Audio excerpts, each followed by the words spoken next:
sukacita, men. Dan di mana ada sukacita pasti ada senyuman di wajahnya. Boleh sama-sama berikan senyuman dulu saudara, jumpai kanan kiri berpandangan mengatakan mari bersukacita dalam Tuhan. Yuk minimal 2-3 orang kiri kanan berpandangan dengan senyuman yang paling manis. Yang jomblo minimal 14 orang. Ayo. Ya udah jomblo jangan jual mahal lagi. Ayo. Haleluya. Puji Tuhan, haleluya. Senang bisa jumpa saudara. Saya melihat kesetiaan dan semangat yang luar biasa. Saya mau bilang saudara, orang yang setia dan semangat cari Tuhan, janji Tuhan, hidupnya anak cucunya pasti diberkati Tuhan. Tepuk tangan sekali lagi kembali bagi Allah Tuhan. Sama-sama bilang sama saya, aku pasti diberkati Tuhan. Anak cucuku pasti diberkati Tuhan. Bilang kanan kiriku, kamu juga pasti diberkati Tuhan. Bilang sama yang ngomong semangat. Tepuk tangan kembali bagi Allah Tuhan. Haleluya. Saya juga semangat karena lihat semangat saudara, dan saya juga semangat saud hidup mantap. Haleluya. Buat saudnya sarang ya. Yang Alkitab kita mantap, Alkitab juga boleh, Alkitab juga boleh, yang nggak boleh kita angkat tangan juga boleh. Sama-sama dengan iman percaya, sama-sama kita katakan dalam nama Tuhan Yesus, aku percaya Alkitab ini adalah firman Tuhan. Setiap kata kalimatnya sanggup memberkati aku, dan hari ini aku pasti diubahkan, aku pasti dipulihkan dalam nama Tuhan. Sama-sama kita katakan amin. Kita buka Kejadian 15 ayat 1-6 akan dibacakan oleh saudara kembar saya Ken Morgan. Kejadian 15 ayat 1-6. Kemudian datanglah firman Tuhan kepada Abram dalam suatu penglihatan. Janganlah takut, Abram. Akulah perisaimu, upahmu akan sangat besar. Abram menjawab, ya Tuhan Allah, apakah yang akan engkau berikan kepadaku? Karena aku akan meninggal dengan tidak mempunyai anak, dan yang akan mewarisi rumahku ialah Eliezer, orang Damsyik itu. Baik, kata Abram, engkau tidak memberikan kepadaku keturunan, sehingga seorang hambaku nanti menjadi ahli warisku. Tapi datanglah firman Tuhan kepadanya, demikian, orang ini tidak akan menjadi ahli warismu, melainkan anak kandungmu. Dialah yang akan menjadi ahli warismu. Lalu Tuhan membawa Abram keluar, serta berfirman, coba lihat ke langit, hitunglah bintang-bintang, jika engkau dapat menghitungnya. Maka firman-Nya kepadanya, demikianlah banyaknya nanti keturunanmu. Lalu percayalah Abram kepada Tuhan. Maka Tuhan memperhitungkan hal itu kepadanya sebagai kebenaran. Demikian firman Tuhan. Coba sama-sama kita lihat 5 dan 6. Sama-sama kita baca 5 dan 6 sekali lagi saudara. Yuk, ayat 5 dan 6 yang sudah di sana boleh bilang aku diberkati. 3, ya. Lalu Tuhan membawa Abraham keluar serta berfirman, coba lihat ke langit, hitunglah bintang-bintang di langit. Jika kau dapat menghitungnya, maka firman-Nya kepadanya apa? Demikianlah banyaknya nanti keturunanmu. Ayat 6 dikatakan apa? Lalu percayalah Abraham kepada Tuhan, maka Tuhan memperhitungkan hal itu kepadanya sebagai apa? Kebenaran. Oh, saudara, hari minggu lalu saya sempat bahas begini saudara, bicara tentang manusia, tidak ada manusia yang sempurna. Artinya begini saudara, siapapun bisa lakukan kesalahan, siapapun bisa lakukan yang namanya kekeliruan saudara. Dan saya mau bilang saudara, termasuk bicara tentang seorang Abraham, bapak orang percaya, bapak orang beriman. Abraham pun pernah melakukan yang namanya kesalahan saudara. Dan kesalahan yang dilakukan oleh Abraham adalah sebuah kesalahan yang bisa bicara tentang satu kesalahan yang besar. Kenapa? Karena hampir saja mengorbankan dirinya, mengorbankan istrinya, bahkan ada satu bangsa hampir saja binasa oleh karena kesalahan yang dilakukan oleh Abraham. Makanya hari ini dalam tema besar seri mistake, kita akan sama-sama belajar dari kesalahan seorang Abraham, bapak orang percaya, bapak orang beriman. Sama-sama bilang sama saya kesalahan Abraham. Amin. Doa saya melalui firman Tuhan hari ini, ketika kita diperhadapkan pada keadaan yang sama, situasi yang sama, kita lebih bijaksana sehingga apa, tidak melakukan kesalahan yang sama. Dan apa yang Tuhan sediakan menjadi bagian setiap kita. Yang setuju boleh berikan tepuk tangan yang paling meriah dulu buat Tuhan. Haleluya. Saya mencatat ada 4 kesalahan Abraham yang harus kita hindari dalam kehidupan setiap kita. Yang pertama adalah Abraham tidak sepenuhnya jujur. Sama-sama bilang sama saya tidak sepenuhnya jujur. Sama-sama bilang sama saya tidak jujur sepenuhnya. Coba kita lihat ayat yang kedua sampai ayat yang kelima, saudara. Ayat yang kedua sampai ayat yang kelima. Saya baca 2, saudara 3, kita gantian 5. Kita akan baca sama-sama. Yang sudah di sana boleh bilang aku diberkati. Hingga ayat yang kedua demikian. Oleh karena Abraham telah mengatakan tentang Sarah istrinya, dia saudaraku, maka Abimelek raja Gerar menyuruh mengambil Sarah. Ayat 3 silakan. Tetapi pada waktu malam Allah datang kepada Abimelek dalam suatu mimpi serta berfirman kepadanya, "Engkau harus mati oleh karena perempuan yang telah kau ambil itu, sebab ia sudah bersuami." Ayat yang keempat dikatakan apa? Adapun Abimelek belum menghampiri Sarah, berkatalah ia, "Tuhan, apakah kau membunuh bangsa yang tak bersalah?" Ayat 5 sama-sama 3. Ya, bukankah orang itu sendiri mengatakan kepadaku, "Dia saudaraku," dan perempuan itu sendiri mengatakan, "Ia saudaraku." Jadi hal ini kulakukan dengan hati yang tulus dan dengan apa? Tangan yang suci. Jadi ketika yang namanya Abraham dan Sarah keluar dari Haran, mereka menuju ke Gerar, saudara. Dan ketika sampai di Gerar, ada penguasa Gerar namanya Raja Abimelek. Abimelek adalah sebuah sebutan, sebuah gelar juga, saudara. Dan ketika sampai di sana, karena kecantikan Sarah, akhirnya seorang Abimelek jatuh cinta kepada Sarah. Nah, tetapi begini, saudara, dalam kondisi ini, ketika ditanya siapakah Sarah, Abraham berkata, "Oh, dia adalah saudariku, dia adalah saudaraku." Saya mau bilang, saudara, kenapa Abraham berkata begitu? Karena Abraham sangat ketakutan kalau Abimelek jatuh cinta sama Sarah. Akhirnya kalau dia tahu Sarah sudah punya suami, Abraham takut akhirnya seorang Abraham akan bunuh oleh Abimelek, sama seperti konteksnya ketika Daud berusaha mengambil Betsheba dari Uria dengan mengizinkan dia mati di dalam perang, saudara. Jadi waktu itu, saudara, seorang Abraham sangat ketakutan. Jadi ketika ditanya siapa dia, dia langsung menjawab, "Ini adalah saudaraku." Saya mau bilang, saudara, menurut saudara, Abraham bohong atau dia jujur? Yang bilang bohong boleh angkat tangan. Yang bilang jujur boleh angkat tangan. Yang nggak angkat tangan jawabannya apa? Tinggi, update tinggi. Yang mau bilang, saudara, pertanyaan selanjutnya, menurut saudara, Abraham dan Sarah itu saudara atau tidak? Saudara. Yang tidak boleh angkat tangan. Yang punya hubungan saudara boleh angkat tangan. Yang memang bikin pendeta emosi sore-sore angkat tangan. Pendeta tanya. Saya mau bilang, saudara, kalau saudara perhatikan poin pertama, saya mencatat bahwa Abraham tidak sepenuhnya jujur. Maksudnya apa? Ketika saya pelajari beberapa referensi, memang mencatat, saudara, Abraham dan Sarah memang masih ada hubungan keluarga, saudara. Kok bisa gitu, Pak Pendeta? Kalau saudara pelajari family tree dari Sarah, kan, saudara bisa melihat referensi yang pertama, Sarah adalah saudara tiri dari Abraham, saudara. Dari satu ayah beda ibu, saudara. Ini referensi pertama. Kemudian referensi kedua, mencatat gambar selanjutnya, bicara tentang Abraham dan Sarah. Sarah adalah bicara tentang anak dari Haran.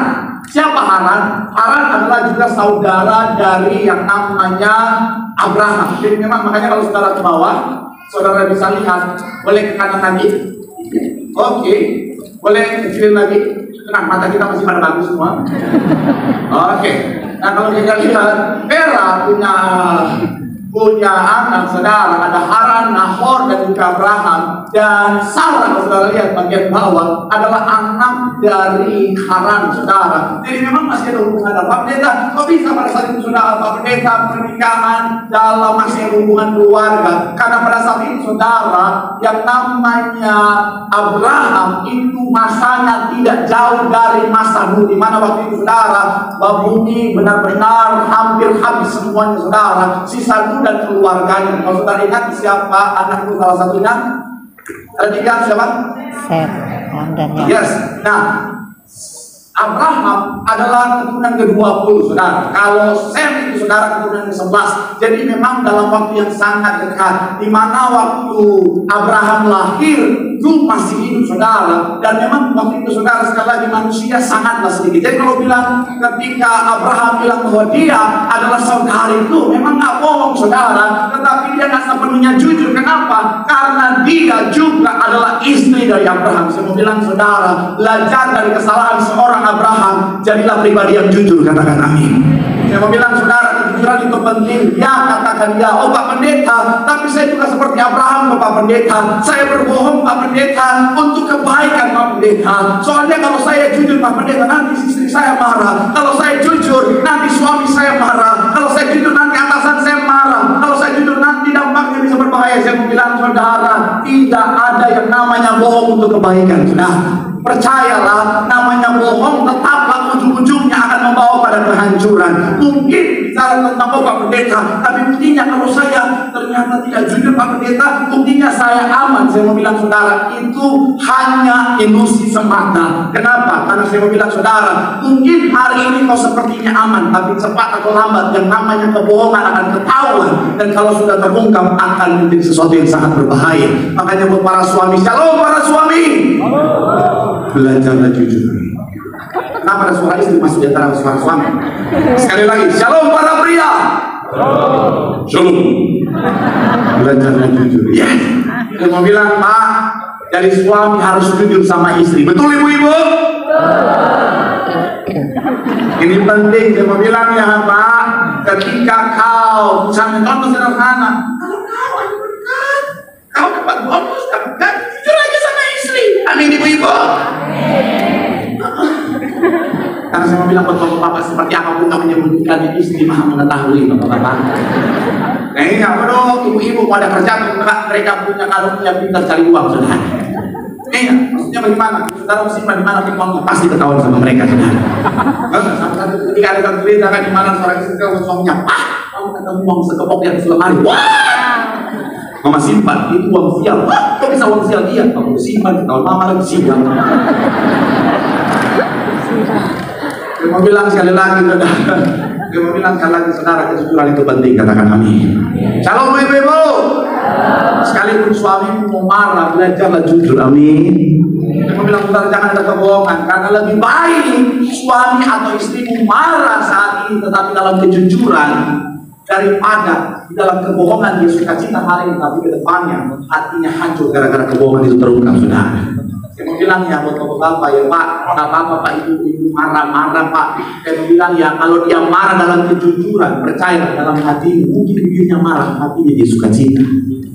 Iya, kau jujur nih, di dalam mulutnya dia ada yang sih udah itu sih Papa. Tapi dalam hatinya, oh my God, suami itu jujur banget. Sekalipun mulutnya marah, hatinya suka cita. Shalom ibu-ibu, belajarlah jujur ke suami. Sekalipun kau jujur, suamimu marah, mungkin di mulutnya dia marah, tapi di hatinya marah juga. Tapi nggak apa-apa bu, nggak apa-apa, nggak apa-apa bu. Yang penting adalah apa saudara, dalam kejujuran. Karena saya mau bilang saudara, yang mohon maaf ya, kalau hari ini sekali lagi dalam kebohongan, ilusi kebohongan seperti yang membawa pada keamanan, ujung-ujungnya kehancuran. Kenapa? Karena kebohongan sekecil apapun itu adalah celah iblis untuk masuk. Karena iblis adalah bapa segala dusta. Kalau iblis sudah masuk, hidupmu bisa dihancurkan saudara. Maka sekali lagi saya mau bilang saudara, belajarlah jadi pribadi yang jujur. Shalom anak muda. Dalam kehidupan jadilah pribadi yang jujur, amin. Jangan uang buku 50.000 bilang ke orang tua 500.000. Aduh, udah langsung ketahuan nih. Kalau biawak ini buku 50.000 bilang berapa? 500.000 mah. Waktu dapat tahu dulu saya pernah. Tapi saya sudah bertobat. Dia mau bilang ya jujurlah, amin. Apalagi anak muda yang sementara membangun kali, saya mau bilang saudara jadilah anak muda yang jujur, amin. Karena saya mau bilang saudara, kejujuran adalah mata uang yang berlaku di mana saja saudara. Saudara mungkin boleh kurang pintar, saudara mungkin boleh kurang hebat dalam pekerjaanmu, tapi kalau kau jujur, kau akan bisa atasanmu saudara. Kalau kau jujur kemana pun saudara bisa dipercaya, dan dalam kepercayaan ada berkat yang besar, amin. Makanya bilang sama kalian kirim jujur, amin. Dalam hubungan juga jujurlah. Apa adanya saja dari awal, kecuali buat para laki-laki, misalnya saya minggu lalu tetap pura-pura miskin. Itu penting. Karena banyak wanita bukan cinta apa adanya, tetapi ada apanya. Jadi apa? Tapi bukan berarti berbohong, tetapi kan begini. Di awal jangan apa dia pikir kau miskin apa? supaya ketika menikah itu programnya Naruh Sultan, Sudirman dan sekitarnya. Kalau harus kaji. Ada buat para wanita hati-hati juga. Para laki-laki yang memang miskin beneran. Tapi pesan saya, sama saya harus jujur. Amin. Gembala sidang kita pesan apa saudara? Hidup dalam kejujuran. Kenapa? Karena kejujuran berkaitan dengan kerajaan surga. Nah, ketika kita jujur, maka akan membuka surga di setiap kita, katakan amin. Dan kabar baiknya saudara, kalau kita jujur, bukan cuma surga gambaran kehidupan kekal, tetapi ketika kita hidup di bumi seperti di surga. Tepuk tangan yang paling meriah dulu buat Tuhan. Bilang sama kanan itu jujur. Bilang sama ngomong juga, jangan ngomong doang. Tepuk tangan yang paling meriah buat Tuhan. Haleluya. Yang kedua, apa kesalahan dari seorang Abraham yang harus kita hindari? Kedua adalah tidak bersabar. Sama-sama bilang sama, saya tidak sabar. Sama-sama bilang sama, saya tidak bersabar. Coba kita lihat saudara, ayatnya yang keempat dalam Kejadian 12. Kejadian 12 ayatnya yang keempat, saudara. Saudara baca 1, 2, 3, Tuhan sudah berjanji. Kemudian ayat 4 dikatakan apa? 3, ya lalu Pergilah Abraham seperti yang difirmankan Tuhan. dan Lot pun ikut bersama-sama dengan dia. Abraham berumur berapa? 25 tahun. Ketika ia berangkat ke Haran. Jadi pada saat itu Tuhan sudah berfirman, sudah berjanji kepada Abraham bahwa dia akan mengaruniakan keturunan yang besar. Kemudian Abraham berangkat pada saat Abraham 75 tahun, saudara. Tapi ketika dia berjalan usianya 76, Tuhan belum jawab. 77 Tuhan belum jawab. 78, 79 Tuhan juga belum jawab. 80 Tuhan belum jawab. 81, 82, 83 terus Tuhan belum jawab, saudara. Ternyata kesabaran mereka akhirnya mulai goyah. Akhirnya ketika Abraham usia 85 tahun, Abraham dan Sarah mengambil Hagar untuk menjadi istri Abraham, saudara. Dan akhirnya kesalahan itu terjadi. Saya mau bilang ya, belajar sabar akan waktu Tuhan. Amin. Kenapa? Karena Tuhan tahu kapan waktu yang terbaik. Saya sebenarnya akan masuk terlalu dalam kita dalam poin ini. Kenapa? Karena saya pernah bahas tentang kesabaran. Tapi saya cuma mengatakan saudara dan saya belajar sabar. Kenapa? Karena Tuhan yang paling mengetahui akan waktu yang terbaik. Belajar percaya akan waktu Tuhan. Banyak anak Tuhan hari-hari ini nggak mau sabar dengan waktu Tuhan. Apalagi kita yang hidup dengan semuanya serba dan hari-hari ini. Kalau Tuhan suruh tunggu sebentar aja, jadi nggak mau sabaran. Dikit-dikit oh Tuhan, ayo dong Tuhan sekarang, dong Tuhan sekarang, dong Tuhan. Saya mau bilang saudara, sadar posisi kita adalah anak, dia adalah Tuhan, dia adalah Bapa. Artinya apa? Bukan ikuti waktu kita, tetapi ikuti waktunya Tuhan. Sama-sama bilang sama, saya ikuti waktunya Tuhan. Amin. Karena waktu kita bisa salah, tapi karena Tuhan jauh lebih mengetahui waktu Tuhan pasti yang terbaik. Boleh berikan tepuk tangan yang paling meriah buat Tuhan. Makanya kalau doa jangan maksa Tuhan, jangan kalau berdoa karena Tuhan sekarang, Tuhan sekarang. Saya mau bilang Tuhan tahu kebutuhanmu, amin. Tuhan tahu keadaan kau sementara minta mujizat. Saya mau bilang saudara, Tuhan tahu keadaanmu dan kabar baiknya Tuhan juga tahu kapan waktu yang terbaik supaya mujizat itu terjadi dalam hidupmu, katakan amin. Saudara yang sementara membutuhkan pemulihan ekonomi, saudara yang sementara diperhadapkan pada utang-utang, saya mau bilang saudara, Tuhan tahu keadaanmu. Tugas kita percaya waktu Tuhan pasti yang terbaik untuk memberkati setiap kita. Tepuk tangan sekali lagi yang paling meriah buat Tuhan. Yang sementara minta jodoh, Tuhan tahu keadaanmu. Memang kalau udah soal jodoh memang banyak orang nggak bisa, udah mau nata. Udah tahu dong ini bintang Batak, Pak Menita tentang Manado. Ini jodoh Pak Menita kalau tanya kapan kawin, tertekan Pak Menita. Tuhan tolong kasih jodoh, Tuhan kasih. Sekarang Tuhan kasih jodoh sekarang. Lagi pertama yang lewat itu jodoh bukan darah. Yang lewat tentang mau bilang saudara, belajar percaya waktu Tuhan, amin. Kalau Tuhan yang paling tahu, sama-sama saya sabar. Tuhan itu sesuatu yang luar biasa. Dalam pemain di dunia saudara membawa keselamatan bagi setiap kita. Bisa nggak Tuhan begitu lahir langsung bawa keselamatan? Kenapa iman saudara goyah? Bisa nggak Tuhan begitu nyampe langsung lakukan keselamatan? Mati sekali. Sangat bisa. Tuhan izinkan berproses di sana. Waktu berapa tahun? 30. Mantap. Saat itu paham Tuhan. Bahkan sampai di usia 30, kalau bilang mungkin sudah kita lihat ayat yang keempat dalam Yohanes 2 dikatakan begitu. 3, iya. Kata, mau apakah engkau daripadaku ibu? Saatku belum. Tuhan mengerti, menghargai yang namanya waktu. Bahkan saya suka kalau pakai satu kadang kita tempat kek senang kita ada terjemahan yang lain. Terjemahan bahasa Manadonya bilang begitu kan.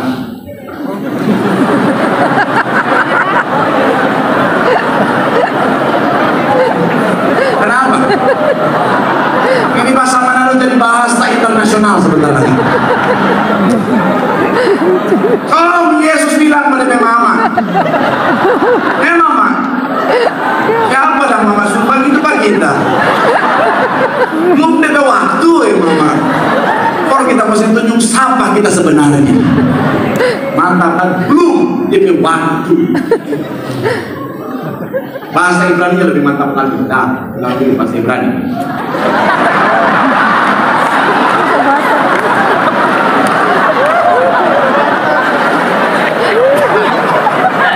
Mari sama-sama kita baca. Alai na Yesus namado ibana. Marhuaho kuau inang. Dan dopero igu. Oh rasma. Watak terakhir. Bilang saudara, Tuhan pun menghargai waktu. Sama-sama bilang sama saya, sabar. Bilang dengan dirimu sabar. Makmur, lekmur, takmur, buat ingin. Waktu Tuhan yang terbaik. Tepuk tangan yang paling meriah buat Tuhan. Haleluya. Yang ketiga, apa kesalahan dari seorang Abraham yang sudah? Dan yang ketiga, tidak percaya pada Tuhan dengan konsisten. Sama-sama bilang sama saya, tidak percaya secara konsisten. Coba kita lihat Kejadian 12 ayat 4 sama-sama kita baca sekarang sudah. Ayatnya yang keempat. Yuk yang sudah di sana boleh bilang haleluya. 3 ya. Lalu pergilah Abraham seperti yang difirmankan Tuhan kepada dan Lot pun ikut bersama-sama dengan dia. Abraham berumur 75 tahun ketika ia berangkat dari Haran. Kalau sudah perhatikan keberangkatan Abraham adalah bukti dia percaya kepada Tuhan. Selanjutnya pasal yang ke-15 ayat yang ke-5 sampai 6 dikatakan begini saudara. 3 ya. Lalu Tuhan membawa Abraham keluar serta berfirman, coba lihat ke langit, hitunglah apa? Jika engkau dapat menghitungnya, maka firman-Nya kepadanya demikianlah banyaknya. Nanti ayat 6. Lalu percayalah Abraham kepada Tuhan, maka Tuhan memperhitungkan hal itu kepadanya sebagai apa? Kebenaran. Saya mau bilang saudara, di pasal ini saudara Abraham sangat percaya kepada Tuhan. Saking dia percaya sama Tuhan, imannya luar biasa. Tuhan sampai memperhitungkannya sebagai sebuah kebenaran saudara. Tetapi sayangnya ketika pasal yang ke-16 kita baca sama-sama ayat yang kedua dikatakan begini bagian awal di sana saudara. 3 ya. Berkatalah Sarai kepada Abraham, engkau tahu Tuhan tidak memberi aku apa? Melahirkan. Pertanyaan saya dari pasal-pasal sebelumnya yang harusnya Abraham tahu apa? Tuhan akan kasih anak atau tidak? Akan kasih anak. Abraham tahu bahwa Tuhan akan kasih anak. Tetapi ketika di pasal yang ke-16 Sarah bilang apa? Engkau tahu bahwa Tuhan tidak memberi aku melahirkan anak. Kenapa sampai muncul kalimat ini? Ternyata ketika saya belajar lebih dalam, iman Abraham sedang mengalami yang namanya kemerosotan. Awalnya imannya luar biasa, tetapi setelah 10 tahun dia belum dapat keturunan, dia belum dapat jawaban doa. Iman seorang Abraham mengalami yang namanya kemerosotan. Saya mau bilang saudara, inilah kesalahan ketiga yang dilakukan oleh Abraham. Ada banyak orang Kristen hari-hari ini, ada saat di mana imannya luar biasa, ada saat imannya begitu dahsyat, tetapi ada saat di mana ketika dia belum lihat mujizat, ketika dia belum lihat jawaban doa, ketika dia belum lihat pertolongan Tuhan, imannya mulai mengalami yang namanya gradasi, sehingga dia bilang begini, Tuhan sanggup ngasih, Tuhan mampu ngasih. Saya mau bilang saudara, pastikan kita percaya secara konsisten, katakan amin. Kenapa? Karena Tuhan yang kita sembah adalah Tuhan yang kuasanya tidak pernah berubah dahulu, sekarang dan sampai selama-lamanya. Kalau dulu Tuhan sanggup, maka sekarang dan nanti dia tetap Tuhan yang sanggup. Tepuk tangan yang paling meriah buat Tuhan. Saya bilang saudara, makanya hati-hati. Pilih pasangan hidup hati-hati. Pilih inner circle itu harus hati-hati. Karena ternyata itu bisa menentukan iman kita saudara. Kalau imanmu kurang kuat, pastikan kuatkan imanmu, dan orang yang ada di sekelilingmu adalah orang yang punya iman yang kuat. Karena kalau imanmu kuat, tetapi orang-orang di sekelilingmu mereka tidak beriman, dan kau tidak mampu mempengaruhi mereka, mereka yang mempengaruhi imanmu bisa goyah. Makanya hati-hati. Saudara yang mungkin beriman luar biasa, aku percaya aku sembuh dengan sempurna. Tapi karena orang-orang di sampingmu orang yang beriman, tenang, pasti sembuh, pasti sehat, pasti dulu. Amin. Ini mataku, mata kiri, mataku, mata depan. Ya. Tapi coba orang-orang di sekitar orang yang ada iman, aku percaya oleh biru-birunya aku sembuh. Haleluya. Aduh. Tangga gua betul-betul biru-birunya ini boy bos. Bilang saudara, kalau bisa bilang saudara percaya konsisten sama Tuhan. Di dalam segala keadaan kuasa Tuhan tidak pernah berubah. Pemulihan Tuhan sanggup Tuhan nyatakan. Tepuk tangan sekali lagi yang paling meriah buat Tuhan. Yang terakhir saudara, yang keempat, apa yang menjadi kesalahan seorang Abraham adalah tidak menjadi kepala keluarga atau imam yang benar. Sama-sama bilang sama saya tidak menjadi kepala keluarga. Sama-sama bilang sama saya imam yang benar. Amin. Coba kita lihat ayat yang ke-1 sampai yang ke-6. Kita akan baca sama-sama saudara. Imam sudah siap-siap. Saya akan masuk di dalam kepada keluarga sekarang. Nah, karena saya percaya keluarga adalah organisasi yang sangat penting. Makanya kita akan bahas sama-sama tentang keluarga. Yuk, boleh munculkan yang sudah di sana boleh bilang aku diberkati. 3 ya. Adapun Sarai tidak beranak. Perempuan orang Mesir Agar namanya. Ayat yang kedua dikatakan apa? Berkatalah, engkau tahu Tuhan tidak dapat apa? Karena itu baiklah hampiri hambaku itu, mungkin oleh dialah aku dapat memperoleh seorang anak. Dan Abraham mendengarkan perkataan dalam susunan kepemimpinan di dalam keluarga yang alkitabiah. Siapa yang harusnya jadi imam dalam keluarga? Oke, lebih spesifik. Suami atau istri?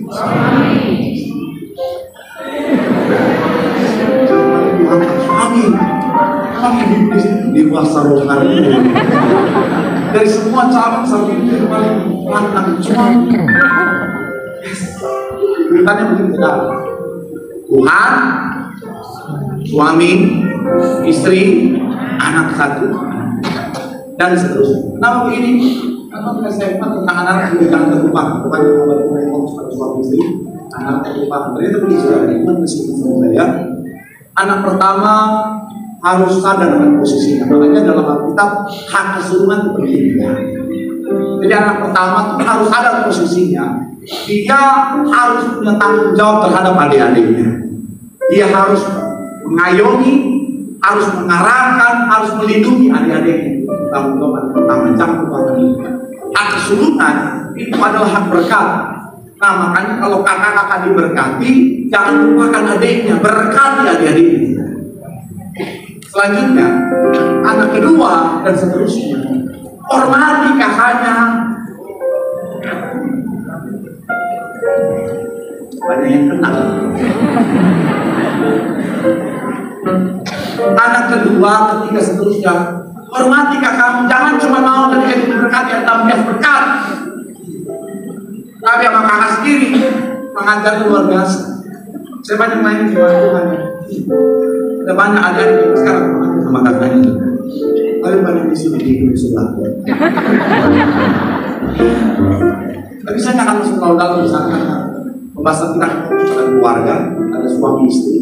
Saya bilang saudara, Tuhan sebagai inisiator dalam keluarga, terbentuknya rumah tangga, harus berada di posisi yang paling pertama dan yang paling utama dalam rumah tangga. Kemudian setelah itu apa? Suami. Bagaimana saya boleh menerima?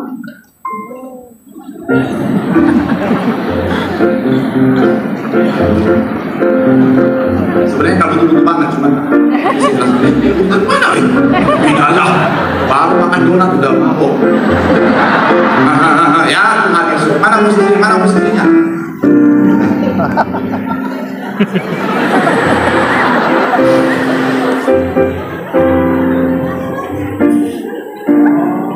Ini. Boy band, betul. Persiapkan posisi.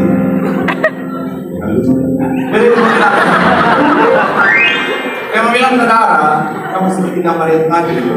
Tuhan harus pertama, Tuhan pertama. Yang kedua suami, istri, baru anak.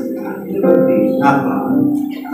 Karena di dalam rumah tangga, suami harus diimamkan, memang kita ciptakan suami sebagai imam, sebagai pemimpin, sebagai kepala dalam rumah tangga. Maaf ya ibu ya, saya bilang saudara, suami adalah imam dalam rumah tangga, makanya suami harus jadi pemimpin. Sehebat apapun istri, sekaya apapun istri, kalau di rumah hormati suami. Betul bapak-bapak?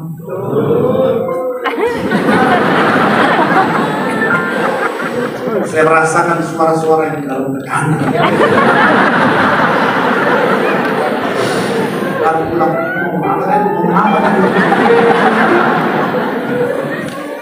bapak-bapak pulang ke dalam nama Yesus.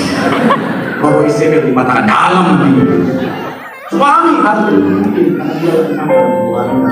Makanya kalau rumah tangga bukan bilang apa, hai istri, tunduklah kepada suami, karena dia adalah imam pemimpin dalam keluarga. Kalau ibu tunduklah.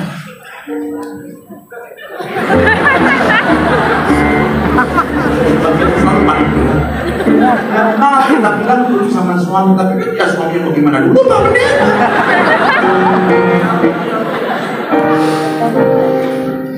Alkitab tidak mencatat, hai istri, tunduklah kepada suamimu, tapi lihat dulu suami seperti apa. Nggak ada, Bu. Alkitab bilang tunduklah kepada suami seperti kepada Kristus. Selesai. Nggak ada, lihat dulu jadi gimana pun suami, gimana pun. Oh dia kuis-kuis begini.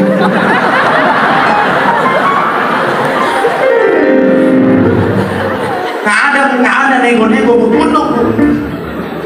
Kemudian, hai suami, salah pintar semua. Kenapa? Hai suami bukan itu sama istri. Kalau bukan.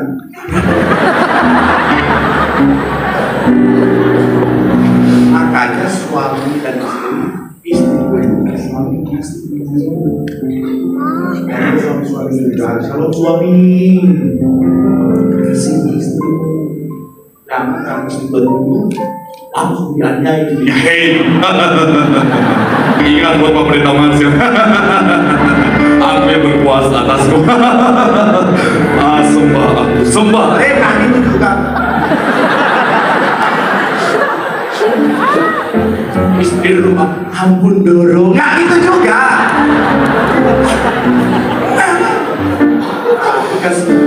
Hargailah dia sebagai pendamping dalam hidup. Amin. Kasih istri, tapi dia bukan suami.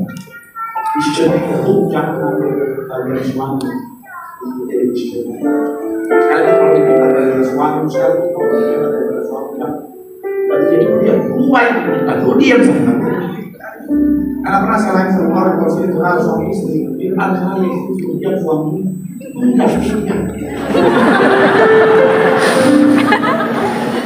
Pegang tangan bapak juga. Kita lihat ayat yang kedua. Dikatakan apa di sana? Abraham ayat 2 ayat 4. Berkatalah, engkau tahu Tuhan tidak, karena itu baiklah hampir waktu itu mungkin oleh dialah. Dan Abraham mendengarkan ketika Abraham tidak jadi kepala dalam keluarga yang benar, istrinya ambil keputusan salah berpikirannya.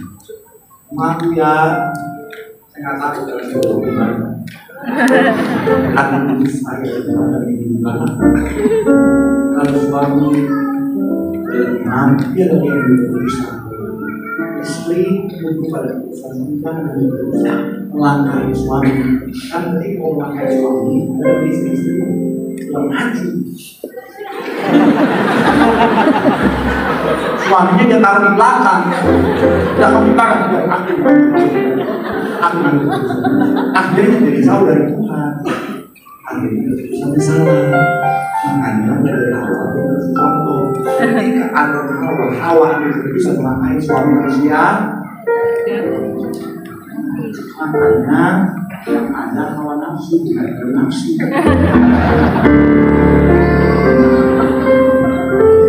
Hawa nggak tanya malah atau makan aja.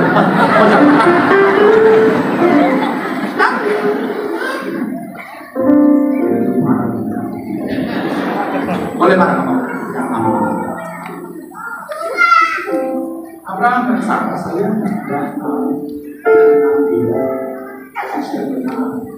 lanjutnya katakan bersama. Jadi mengambil Hagar banyak orang Mesir itu yang dia 10 tahun tinggal saat Abraham usia 85 tahun di tanah Kanaan, lalu memberikannya kepada Abraham suaminya untuk jadi istri. Ayat yang keempat dikatakan apa? Abraham anulah perempuan itu. Ketika Hagar tahu bahwa ia mengandung, maka ia memandang rendah nyonya itu.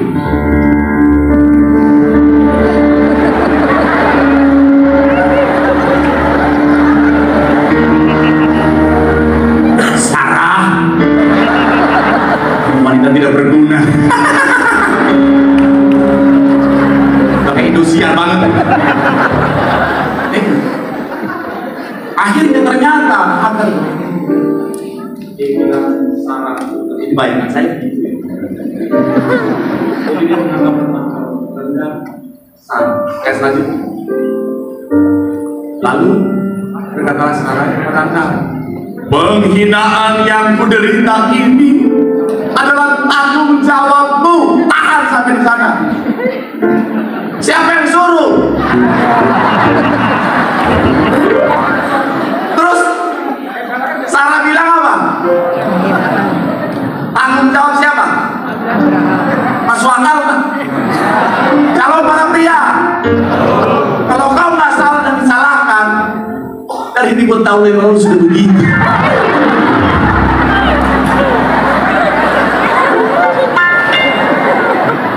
Saudara ingat Adam dan Hawa? Tuhan datang. Adam, kenapa kau makan buah itu? Adam bilang apa? Perempuan itu, betul tak? Tuhan tanya, Hawa, kenapa kau makan? Nggak mau disalahin, dia opor lagi ke bulan.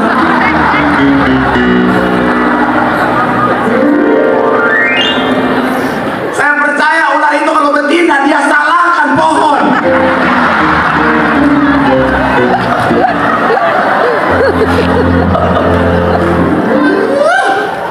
Next, masih ada yang sama.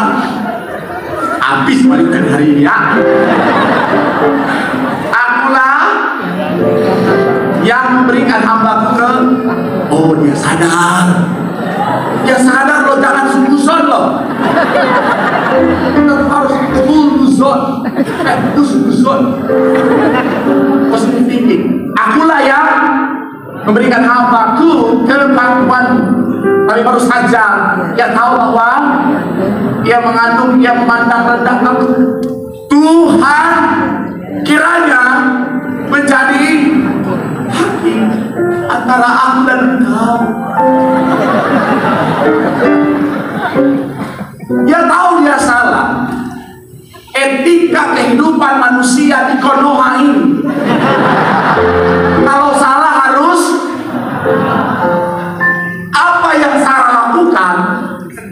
Dia tahu dia salah, tapi sulit minta maaf. Dia bilang Tuhan yang menjadi hakim kita berdua. Kadang-kadang udah salah, udah keliru, mau minta maaf, malah bilang Tuhan yang jadi hakim. Hello, shalom para pria. Kalau hari ini pacarmu, istrimu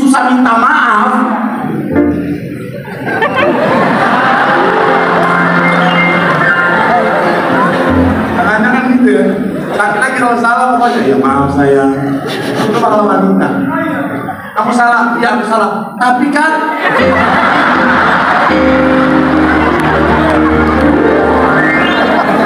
jangan ketawa, bertobat. Emang habiskan. Tapi kan kamu yang salah.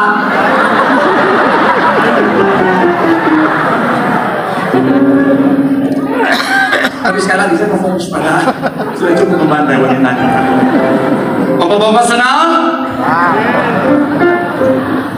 Apa nih? Saya bilang senang, bisa tidur di luar malam ini. Tetap saya bilang sekali lagi senang, istri. Jangan sekali ini ya. Kalau kita saya sendiri nggak mau berurusan, aku begini, aku disuruh. Tapi masalahnya suami saya nggak bisa diandalkan, Pak. Setiap ditanya.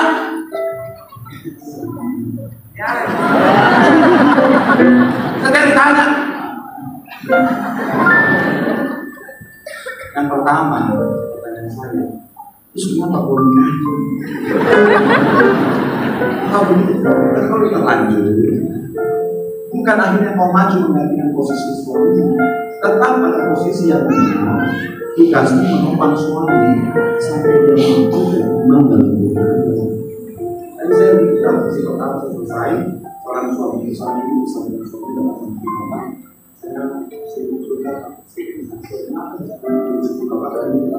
Kalau saya tidak mempercaya dengan suami sangat jaga dari suami dan saya bisa dengan air panas oleh dia. Itu akan dikasih tentang saya.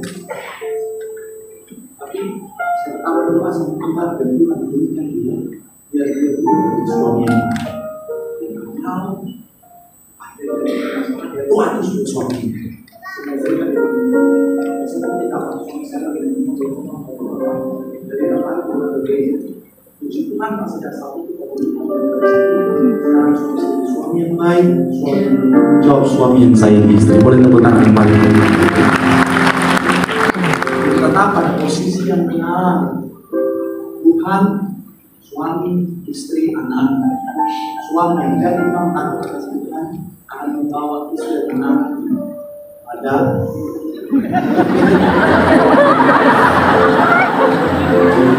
akan membawa istri anak-anaknya pada rancangan damai sejahtera, rancangan berkat yang sudah Tuhan sediakan. Tepuk tangan sekali lagi yang paling meriah buat Tuhan. Bilang sama kanan kirimu dan di depan tangga yang kita biar. Di situ ada berkat Tuhan. Sekali lagi tepuk tangan yang paling meriah yang diberkati bersama.